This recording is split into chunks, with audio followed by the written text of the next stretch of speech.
আসসালামু আলাইকুম। আজকের এই ভিডিওতে আমি আপনাদের দেখাবো কম্পিউটারের জন্য ফ্রি একটি ডাউনলোড ম্যানেজার। এই ডাউনলোড ম্যানেজারটি কিভাবে আপনি ডাউনলোড করে ইনস্টল করবেন, আর ইনস্টল করার পরে এই ডাউনলোড ম্যানেজার ব্যবহার করে কিভাবে আপনি যে কোনো রকমের ফাইল, সেটি হোক ভিডিও, অডিও বা ইমেজ, নির্বিঘ্নে ডাউনলোড করবেন, সেই সবগুলো প্রসেসই আজকে A to Z এই ভিডিওতে দেখাবো। পাশাপাশি এটিও দেখাবো যে এই ডাউনলোড ম্যানেজারটি ইউজ করার সময় আপনার যদি প্রাথমিক কোনো সমস্যা হয় তাহলে সেটি কিভাবে সলভ করবেন। তো আশা করি এই ভিডিওটি আপনাদের জন্য অনেক বেশি হেল্পফুল হবে। তো চলুন কথা না বাড়িয়ে ভিডিওটি শুরু করা যাক। আজকে আপনাদের যে ডাউনলোড ম্যানেজারটি দেখাবো সেটি হলো ফ্রি ডাউনলোড ম্যানেজার। এই ডাউনলোড ম্যানেজারটি ডাউনলোড করার জন্য প্রথমে আমি কম্পিউটার থেকে যে কোনো একটি ব্রাউজারে চলে আসব। আসার পরে ব্রাউজারের সার্চ বারে ফ্রি ডাউনলোড ম্যানেজার লিখে সার্চ করব। সার্চ করলে প্রথমেই দেখুন ফ্রি ডাউনলোড ম্যানেজারের ওয়েবসাইটটি চলে এসেছে।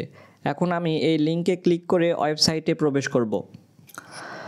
ওয়েবসাইটে প্রবেশ করলে এইখানে দেখুন বড় করে দেখতে পাবেন ডাউনলোড ফর উইন্ডোজ। এখন এই অপশানে একটা ক্লিক করব। তাহলেই আমার ডাউনলোড ম্যানেজারটি ডাউনলোড হওয়া শুরু হয়ে যাবে।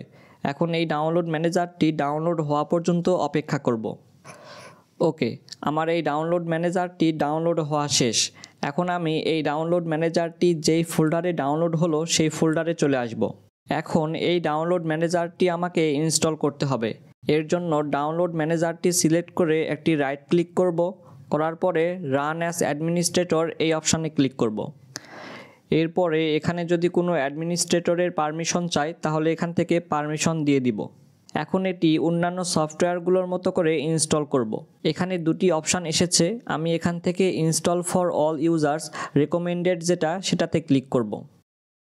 এরপর এখানে ল্যাঙ্গুয়েজ ইংলিশ রয়েছে, ইংলিশে রেখে এখানে ওকেতে ক্লিক করব। এরপরে যে ডিফল্ট ডিরেক্টরিটি এসেছে আমি মেমোরির সেই লোকেশানটি রাখবো, এখানে কোনো কিছু চেঞ্জ করব না করে এখান থেকে ইনস্টলে ক্লিক করব।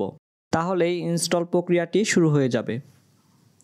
ইনস্টল শেষ হলেই দেখুন এভাবে নতুন একটি ব্রাউজারের একটি ট্যাব ওপেন হবে। হওয়ার পরে এখানে আপনাকে দেখাবে congratulations, you have successfully installed FDM। আমি এখানে ফিনিশে একটা ক্লিক করব। করার পরে এখানে ব্রাউজারের এই ট্যাবটি আমি কেটে দিব অথবা মিনিমাইজ করে রাখবো। এরপরে এখানে দেখুন এই যে ফ্রি ডাউনলোড ম্যানেজার, এই আইকনটি এখানে চলে এসেছে। এখন আমি একটি ফাইল এই FDM এর মাধ্যমে ডাউনলোড করে আপনাদের দেখাবো। এর জন্য আমি ব্রাউজারটি আবার ওপেন করে নতুন একটি ট্যাব ওপেন করব। এখন আমি আপনাদের উইন্ডোজ 11 ISO ফাইলটি ডাউনলোড করে দেখাবো। ওকে, আমার ডিসপ্লেটি একটু আটকে যাচ্ছে, মেবি ব্যাকগ্রাউন্ডে কোনো একটি অ্যাপস আমার ওপেন হচ্ছে বা রান হচ্ছে। ওকে, দেখুন আমি যে FDMটি ডাউনলোড করলাম সেটি কিন্তু অটোমেটিক ওপেন হচ্ছিল, এই কারণেই আমার ডিসপ্লেটি একটু ফ্র্যাকচার করতেছিল। এখন আমি এই FDMটি এখান থেকে কেটে দিব। ওকে, এখন আমি মাইক্রোসফটের ওয়েবসাইটে প্রবেশ করব। এখান থেকে যে কোনো একটি ফাইল, মনে করুন আমি এখান থেকে এই মিডিয়া ফাইল এটি ডাউনলোড করব। এর জন্য এই ডাউনলোড অপশানে একটি রাইট ক্লিক করব। করার পরে এখান থেকে কপি লিঙ্ক অ্যাড্রেসটি রয়েছে, এখান থেকে লিঙ্ক অ্যাড্রেসটি কপি করে নিব। অনেক সময় দেখা যায় যে এখানে ডাউনলোড নাও এই অপশানে ক্লিক করলেই সরাসরি FDMটি ওপেন হয়, তবে অনেক ক্ষেত্রে ওপেন নাও হতে পারে। সবচেয়ে বেস্ট হলো লিঙ্ক অ্যাড্রেসটি কপি করে নেওয়া। এরপরে আমি আমার ফ্রি ডাউনলোড ম্যানেজারটি ওপেন করব। তো এইখানে ফ্রি ডাউনলোড ম্যানেজারটি ওপেন করার ক্ষেত্রে আমি একটি সমস্যায় পড়েছিলাম, যেই সমস্যাটির কথা আপনাদের বলে রাখি। সেটি হলো এই ফ্রি ডাউনলোড ম্যানেজারটি ডাবল ক্লিক করলে ওপেন হচ্ছে না, বা এখানে রাইট ক্লিক করার পরে ওপেন অপশানে ক্লিক করলেও ওপেন হচ্ছে না। করতে হচ্ছে কি, এই ফ্রি ডাউনলোড ম্যানেজারটি রান অ্যাজ অ্যাডমিনিস্ট্রেটর করতে হচ্ছে, তাহলে এই FDMটি ওপেন হচ্ছে। তো আপনারাও দেখবেন আপনাদের ক্ষেত্রে যদি ডাবল ক্লিক করে ওপেন হয় তাহলে হলো, আর যদি ওপেন না হয় বা এরকম যদি কোনো সমস্যা হয় তাহলে অবশ্যই রাইট ক্লিক করার পরে রান অ্যাজ অ্যাডমিনিস্ট্রেটর করবেন, তাহলে এই FDMটি ওপেন হবে। এখন এখান থেকে উপরে যে প্লাস আইকনটি রয়েছে এই প্লাস আইকনে একটা ক্লিক করব। ক্লিক করলেই দেখুন আমি যে লিঙ্কটি কপি করেছিলাম সেই লিঙ্কটি এখানে কিন্তু অটোমেটিক্যালি চলে এসেছে, আমাকে কিন্তু লিঙ্কটি এখানে পেস্টও করতে হয়নি।